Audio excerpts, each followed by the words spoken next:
Meus irmãos, a paz do Senhor Jesus. Graças a Deus. Aproveitando que você está de pé, quero te convidar a abrir a tua Bíblia em Filipenses, a Epístola aos Filipenses, capítulo de número 1, versículo de número 6.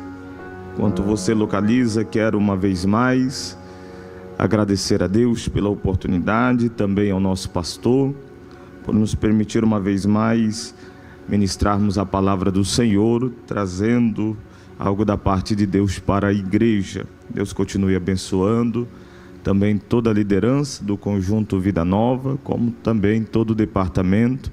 Que Deus continue prosperando a vida de cada um de vocês, que vocês sigam firmes na presença do Senhor.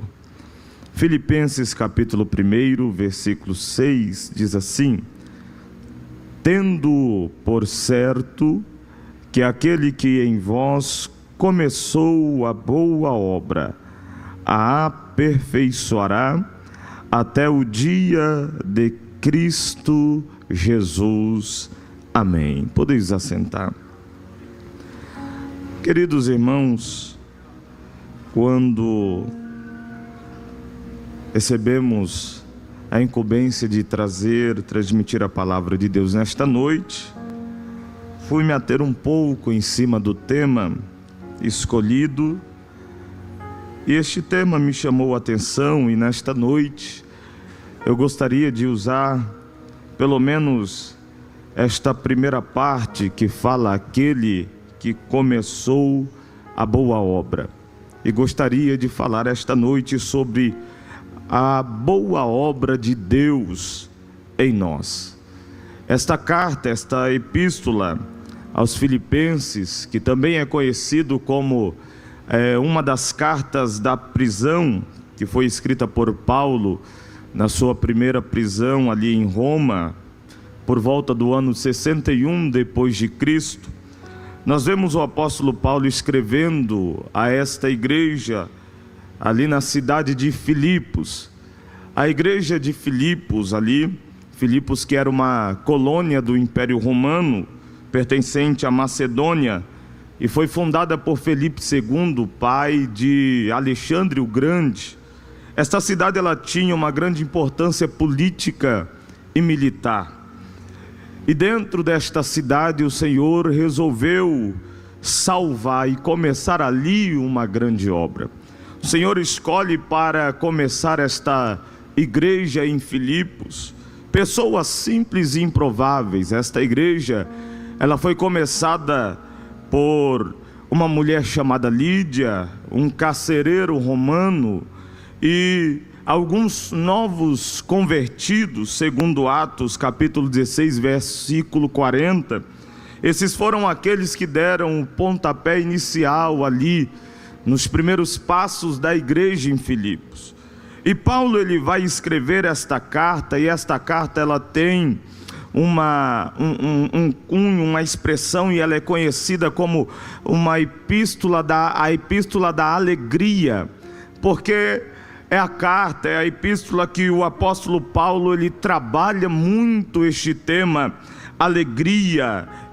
O verbo regozijar, essa expressão, essas expressões, elas são utilizadas dentro dessa epístola mais de 16 vezes. Então é uma carta que fala muito acerca da alegria, e vemos Paulo trazendo isso. E quando chegamos aqui então no capítulo 1, Paulo vai trazer uma introdução e trazer uma saudação calorosa a esta igreja. E quando chega no versículo 6, a qual lemos, ele vai falar de uma certeza que ele tinha sobre ele. E ele diz: olha, eu tenho por certo que aquele que em vós começou a boa obra, ele a aperfeiçoará até o dia de Jesus Cristo. Paulo aqui, ele está nos mostrando que a boa obra, que esta obra, ela foi começada por Deus. Foi o Senhor quem a começou. Foi o Senhor quem deu início a esta boa obra. Não foi outro que começou esta obra. Mas Paulo está frisando quem iniciou. Ele diz: aquele que começou. O sujeito aqui da ação desta obra é o próprio Deus. Ele está dizendo: Deus começou uma boa obra. E dentro disso, dentro desta obra que Paulo está falando, aqui Paulo ele está trazendo a obra da salvação e mostrando que a iniciativa da salvação do homem, ela não vem do homem, mas ela vem do próprio Deus. Até porque lá em Romanos capítulo 3 e o versículo de número 11, vai dizer que o homem por si só, ele não busca a Deus.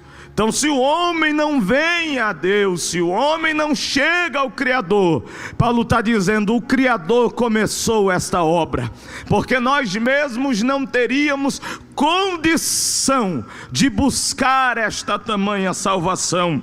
Essa boa obra que o apóstolo aqui vai falar, esta obra da salvação, e ele utiliza a expressão boa. Esta palavra boa aqui, ela é traduzida do grego de agathos, e esta expressão agathos do grego é algo nobre, algo excelente, de valor moral e espiritual elevado. Paulo está dizendo: o que Deus começou não é pequeno, o que Deus começou é algo nobre, o que Deus começou é algo excelente, o que Deus começou é algo de valor moral e espiritual elevado. Pense, eu e você, qual era a nossa condição, mas o Senhor nos pegou lá no lamaçal do pecado e disse: eu tenho uma obra, e uma obra nobre para você, uma obra excelente.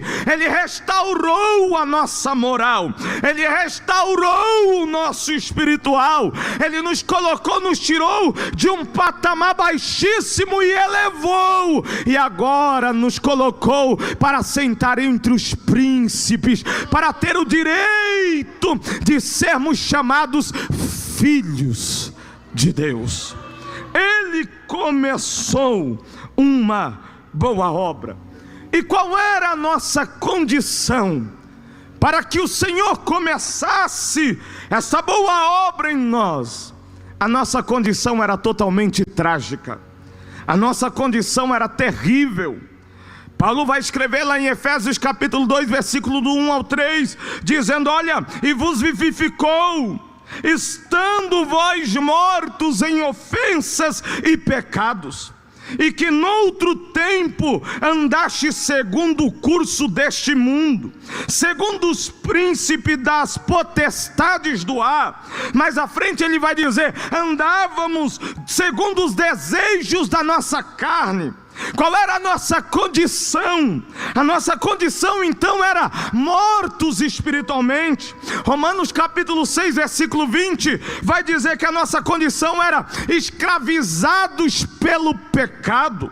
Isaías capítulo 59, verso 2, Efésios capítulo 2, verso 12 vai dizer que a nossa condição era separados de Deus. Efésios capítulo 2, versículo 3 vai dizer que a nossa condição era filhos da ira. Qual era a nossa condição? Mortos. Qual era a nossa condição? Escravos. Qual era a nossa condição? Separado. Qual era a nossa condição? Filhos da ira. Mas Paulo escreve que todos nós pecamos. Romanos capítulo 3, versículo 23. E destituídos estávamos da glória de Deus. Mas quando nós voltamos ali para o texto de Efésios capítulo 2, versículo 1 ao 3, ele vai dizer: estávamos mortos em nossa condição, em nossos delitos e pecados. A nossa condição não era favorável, éramos filhos da ira. Mas ele diz lá no versículo 4: mas Deus. Qual era a nossa condição? Estávamos mortos, mas Deus. Qual era a nossa condição? Estávamos separados, mas Deus. Essa expressão mudou toda a nossa história, porque ele estava dizendo: estávamos mortos nos nossos pecados, estávamos separados de Deus, éramos filhos da ira, mas Deus. Deus o quê? Sendo rico em misericórdia. por causa do grande amor que Ele nos amou, estando nós ainda mortos em nossos delitos e pecados, nos vivificou com Cristo.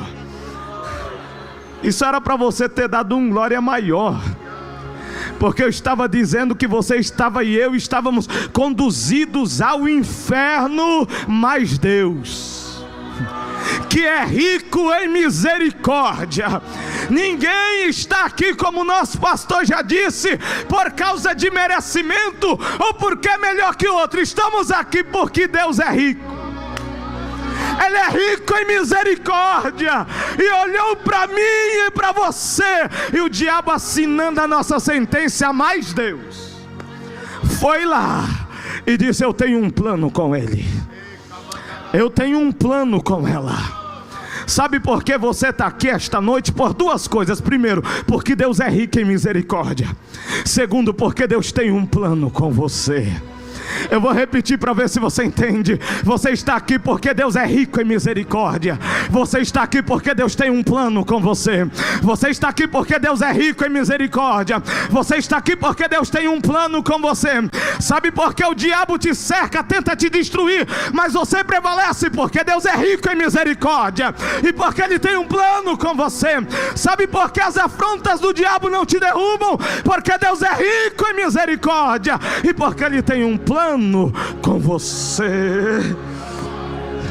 Mas Deus, porém, meus irmãos, o processo desta obra, esta obra ela é dividida em 3 processos.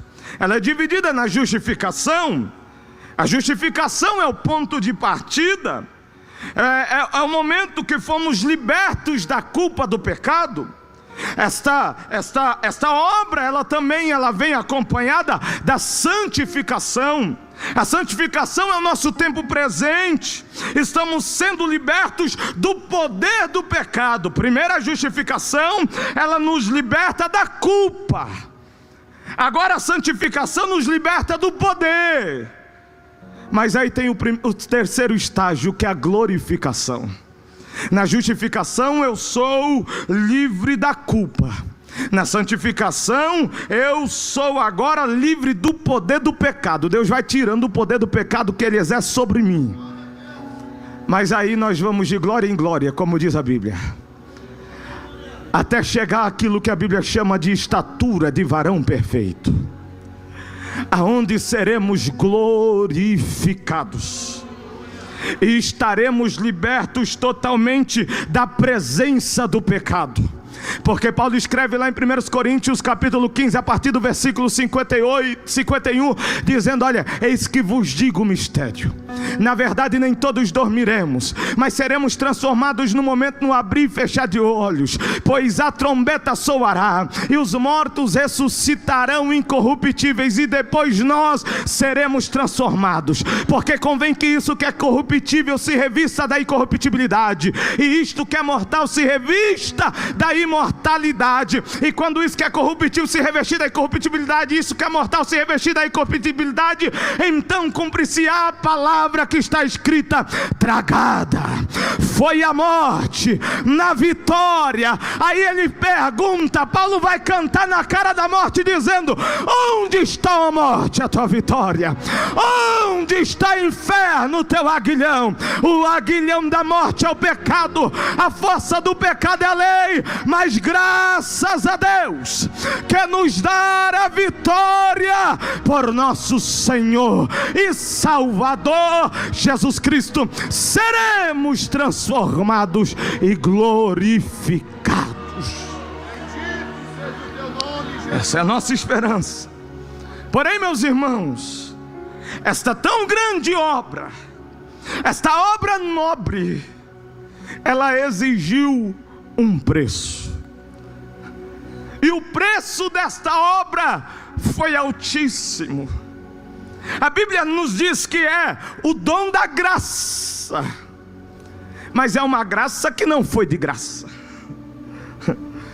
A salvação é gratuita para nós. Para nós ela é gratuita, para Deus ela custou tudo. Para nós ela é de graça, para o Pai ela custou tudo que o Pai tinha. Custou seu Filho.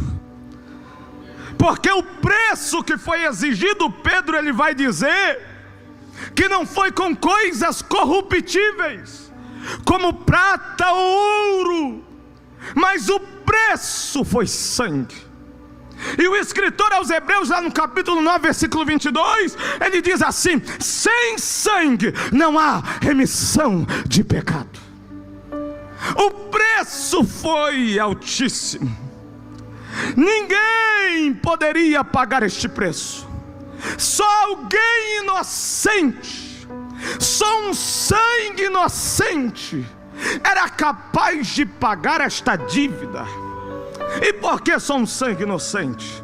Porque a Bíblia diz que o salário do pecado é a morte.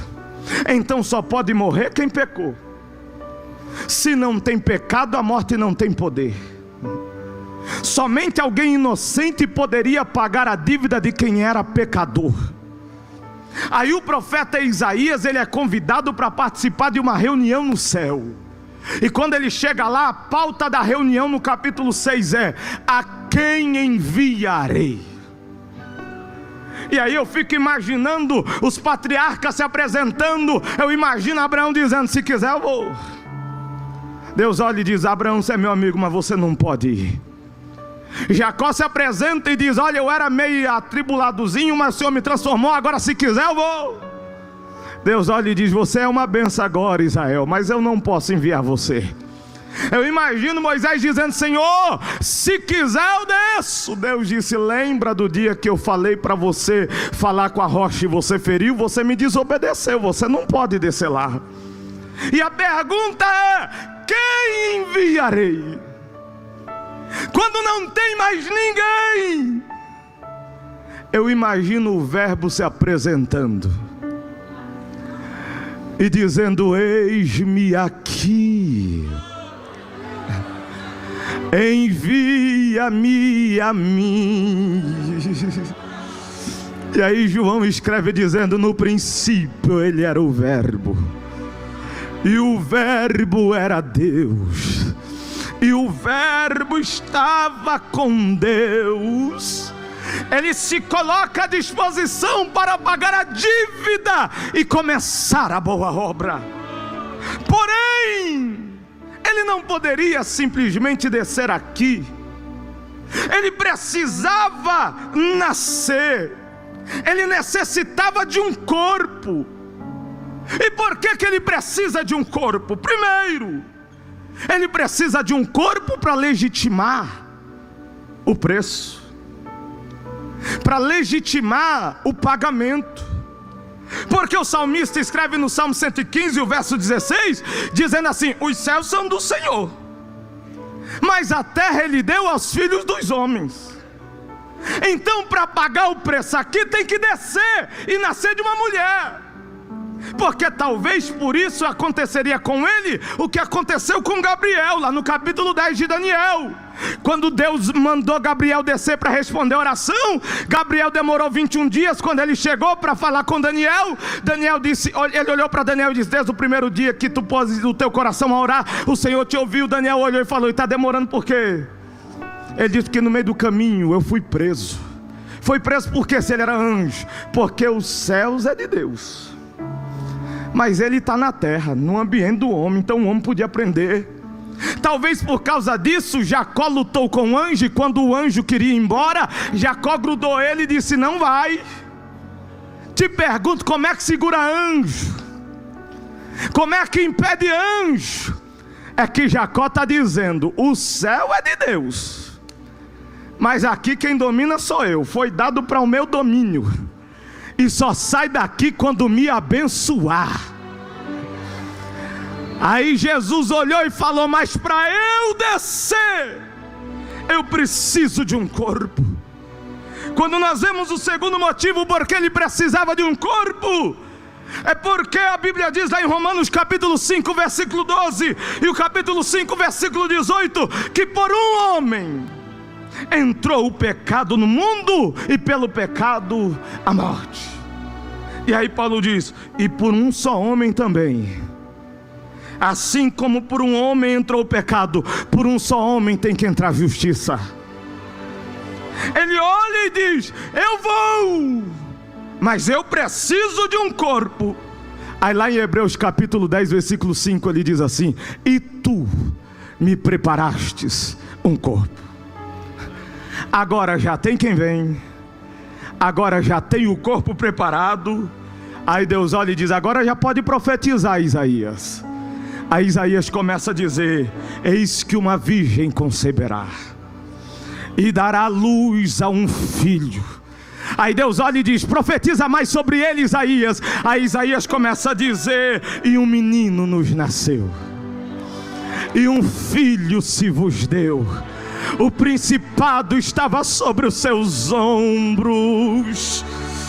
Aí João olha e diz: eu também quero profetizar. Já tem quem vem, já tem o corpo preparado. Eu tenho algo para dizer. O que é, João? E o Verbo se fez carne e habitou entre nós. Eu vou repetir para ver se você entende. João está dizendo: Isaías disse que ele viria, mas eu já estou testificando. O Verbo já se fez carne e já caminha entre nós, já anda entre nós, já passeia entre nós.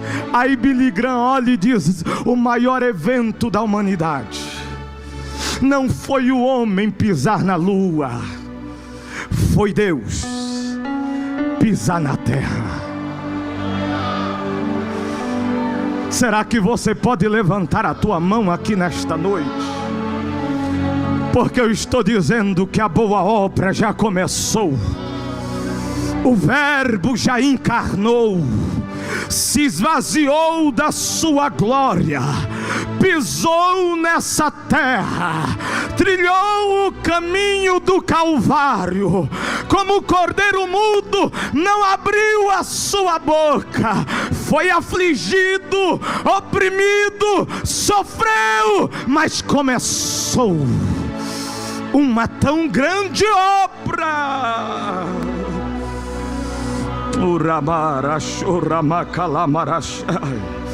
Se por um homem começou a dívida, um homem pagou ela.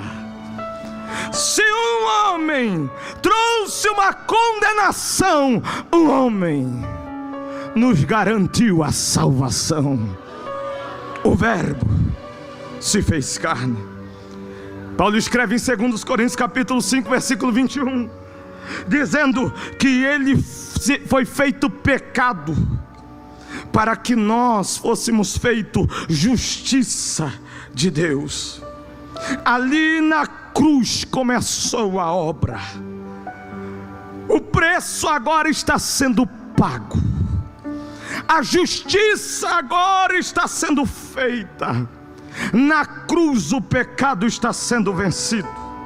Na cruz a culpa está sendo cancelada.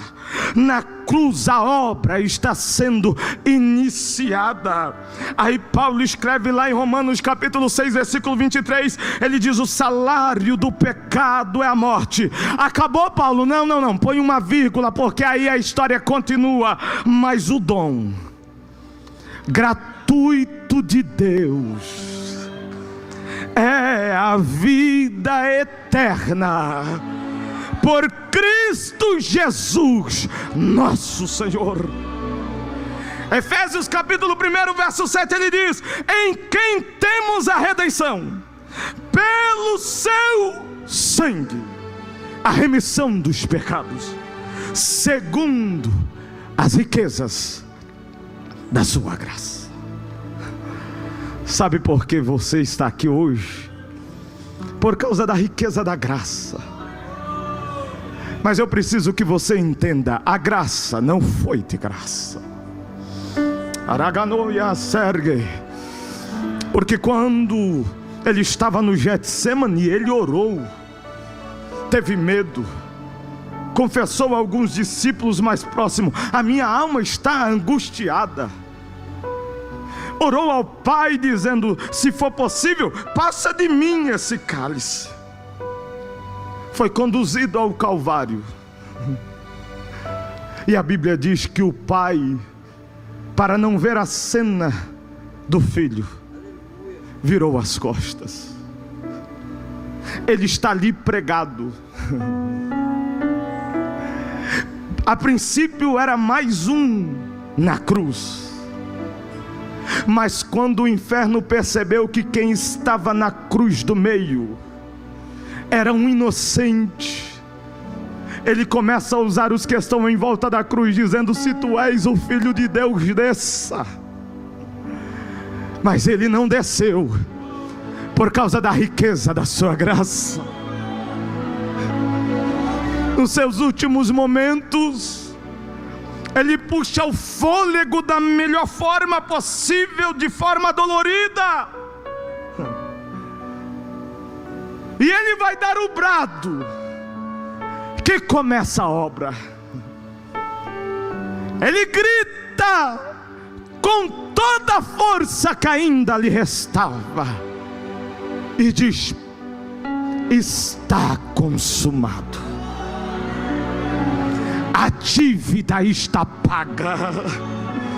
Aí a Bíblia diz agora que ele cravou na cruz a cédula que tinha contra nós, ele cravou na cruz, dizendo: está paga, está pago, e agora não há mais condenação contra ele, porque eu estou começando uma grande obra.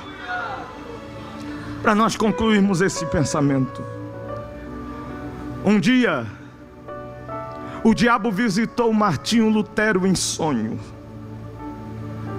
e trouxe a Lutero uma lista grande de todos os seus pecados. E ele começou a ler a lista, e foi lendo, e a lista era grande. Quando ele chegou no final da lista, Lutero olhou para ele e disse: está faltando um negócio aí. Ele disse: tá não, a minha equipe de revisão não é boa, não deixa passar nada, porque para acusar ele é bom. Ele disse: não, mas está faltando um negócio aí.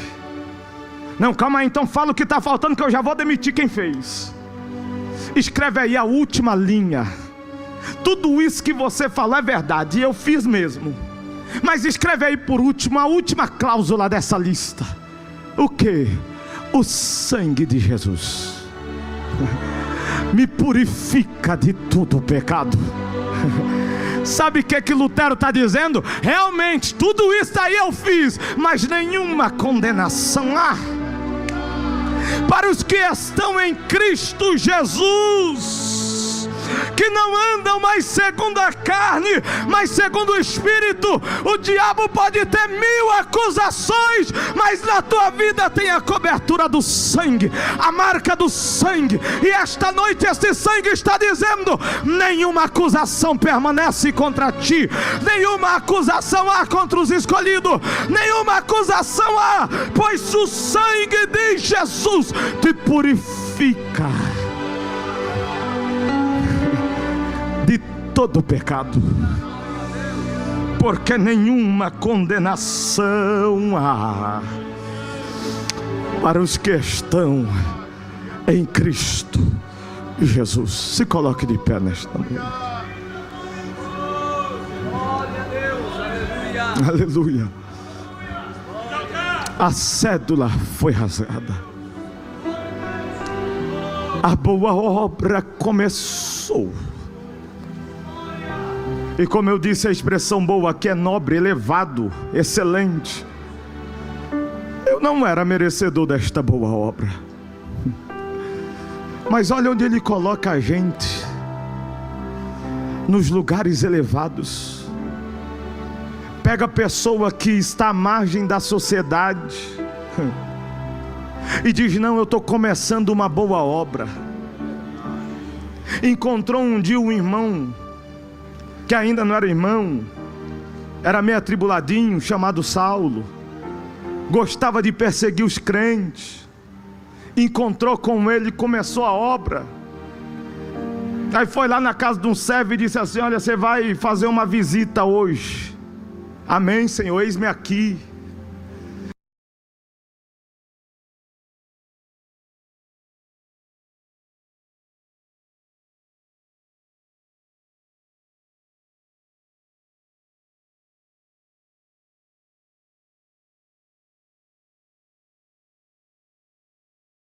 Saulo, isso, Senhor, esse daí não tem mais jeito não. Esse daí, você sabe quem? Ele vai dar uma aula para o Senhor. Você sabe quem ele é? Eu acho que o Senhor não conhece ele. Deixa eu te contar quem ele é. Ele é perseguidor de crente. Ele mata crente. Senhor, se o Senhor quiser matar, mata logo aqui. Para que o que manda para lá? Aí o Senhor olha para ele e diz: pode ir que a obra já começou. Quando você chegar lá, vai encontrar o perseguidor de joelho orando. E quando chegar, não fica com muita conversa não. Já chega colocando a mão na cabeça, que eu quero encher ele hoje. Eu quero dizer que alguém pode não valer nada até a obra começar na vida dele. E não tem ninguém que quando essa obra começa, continua do mesmo jeito. Pois aquele que começou a boa obra, ele vai aperfeiçoando. Nós não somos perfeitos, não éramos perfeitos, mas ele nos encontrou e começou uma boa obra. Quando eu estava estudando esta história, esse pensamento, eu fiquei pensando: se isso não for amor, o que é? Se isso não for amor, como diz aquele hino, o oceano secou, não há estrela no céu. Que amor é esse que Deus desceu? Que amor é esse que Deus se entregou? Que amor é esse que Ele se esvaziou da sua glória? Isso só pode ser amor. E eu quero perguntar aqui nesta noite, se há alguém em nosso meio que também deseja que hoje Deus comece uma boa obra na sua vida. Talvez você está distante, ou talvez você nunca tomou a decisão de entregar a sua vida a Jesus.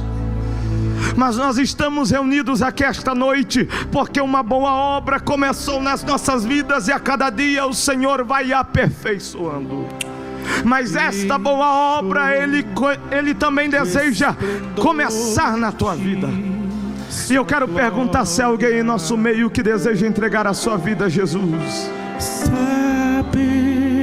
Alguém que deseja que esta boa obra comece hoje em você. Alguém que deseja que esta boa obra comece hoje na tua casa. Pois Ele não só começa, Ele aperfeiçoa. Ele não só aperfeiçoa, Ele vai até o final.